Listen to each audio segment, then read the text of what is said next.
Qui ha dit que l'agricultura no interessa als joves? Els testimonis que sentiran a continuació confirmen que el camp encara pot ser un treball i una proposta per al temps lliure de la joventut. Hem visitat en plena feina els voluntaris de l'Ecomuseu Vernissa Viu, que treballen en la reconversió d'aquesta finca agrícola d'Almiserà. L'Ecomuseu enguany ha preparat un projecte de voluntariat pels conreus valencians, es denomina així, i l'objectiu d'aquest voluntariat és poder col·laborar amb els propietaris que han arribat a acords de custòdia amb l'Ecomuseu a regenerar determinats espais agrícoles o forestals. Aleshores, els voluntaris que estan fent són realitzar aquestes tasques de col·laboració amb els propietaris o directament les tasques per a regenerar espais com per exemple en aquesta finca o en zones de muntanya, senders, refer marges de pedra seca, etc. L'Ecomuseu Vernissa Viu ha signat el primer acord de custòdia amb l'Associació d'Agricultura Ecològica Nerolí i la propietària de la finca, Racó del Pi. Farà uns mesos van signar el primer acord de custòdia i ho hem donat a conèixer en aquests moments. Precisament estem en la finca amb la propietària de la qual ha signat l'acord de custòdia, i aquest acord de custòdia està signat en tres parts. Una és l'associació Neroli, que és una associació especialitzada en agricultura ecològica, l'altra la propietària de la finca té al voltant de 4,5 hectàrees, i en tercer lloc l'Ecomuseu Vernissa Viu, que aporta un ajut econòmic i a banda un ajut mitjançant la col·laboració de tècnics, etc. Som una gent que estàvem buscant terra per començar a cultivar la terra per autoconsum i per a en un futur vendre productes d'agricultura ecològica i per començar experiències comunitàries de viure en comunitat i gestionar els nostres recursos. L'Ecomuseu es compromet a compensar econòmicament a l'associació amb 12.000 euros durant 2 anys. L'associació i la propietària hauran de complir tot un conjunt de mesures concretes. Estem en un procés de transformació de monocultiu de taronger a una finca agrícola en secà, fruiters i regadiu, i horta i cultius tradicionals, com pot ser la morera, la vinya, així de gandia, la canya de sucre. La finalitat dels contractes de custòdia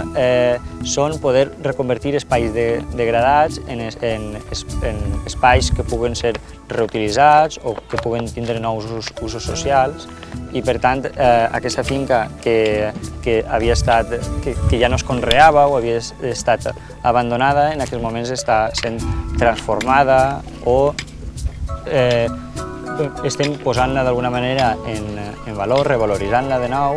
i el que anem a fer en determinats espais, com podeu veure, hem llevat algunes zones de taronger per a poder plantar zones d'horta, mitjançant aplicant la tècnica de l'agricultura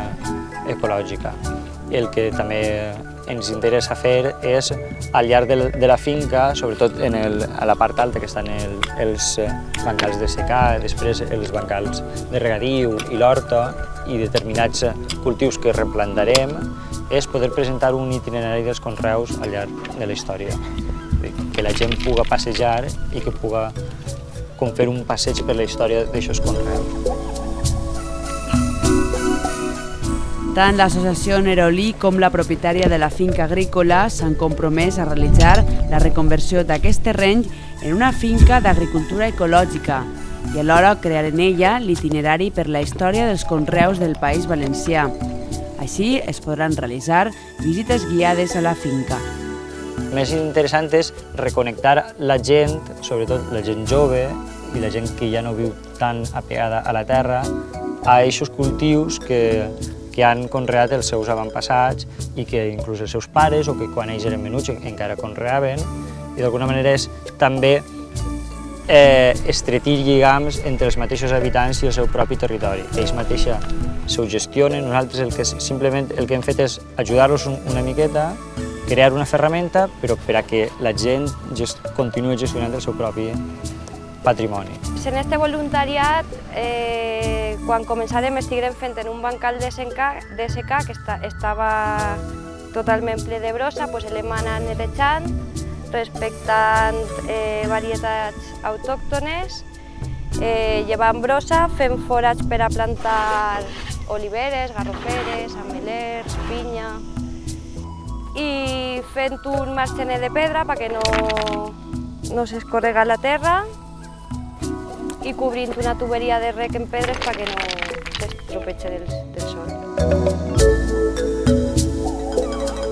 La finca agrícola haurà de complir alguns paràmetres com el manteniment de la coberta vegetal, la sembra amb adob verd, la rotació de cultius, la creació de conreu de planta autòctona tradicional o la racionalització de l'ús de l'aigua. I així n'hi havia taronxer, instal·larem tots, punxonarem la terra, rotovatarem i ara hem llevat pedres i estem escampant fem de borrego per a després rotovatar i començar a plantar horta. Com hem dit, el grup està format per joves interessats en l'activitat a l'aire lliure. En principi s'han apuntat fins a 30 voluntaris, 15 per a participar directament en el programa de voluntariat, 7 cada dia, dijous pel matí venen 7 i divendres pel matí altres 7, i els 15 restants estan en una borsa de voluntariat per a cobrir possibles baixes o substitucions o si algun dia algú voluntari no pot vindre. I després el que és molt interessant també és que arrel d'un conveni que ha signat el Museu Bernissa Viu amb el Consell de Joves de Gandia, 6 joves voluntaris també del voluntariat mediambiental de Gandia també venen ací, coneixen els nostres voluntaris, col·laboren en les tasques de regeneració agrícola i mediambiental i d'alguna manera establim vincles entre els dos voluntariats que són diferents però que tenen molt en comú. És una gent que ve de Baes, molt voluntariosa, que trau unes hores del seu temps lliure de l'estiu per a tirar una maneta en diferents llocs, com en este de Talmisserà. Com afirmen els protagonistes, els components del voluntariat pels conreus valencians, el seu és un camí per fer realitat un projecte de recuperació mediambiental i cultural a la vall del Vernissa.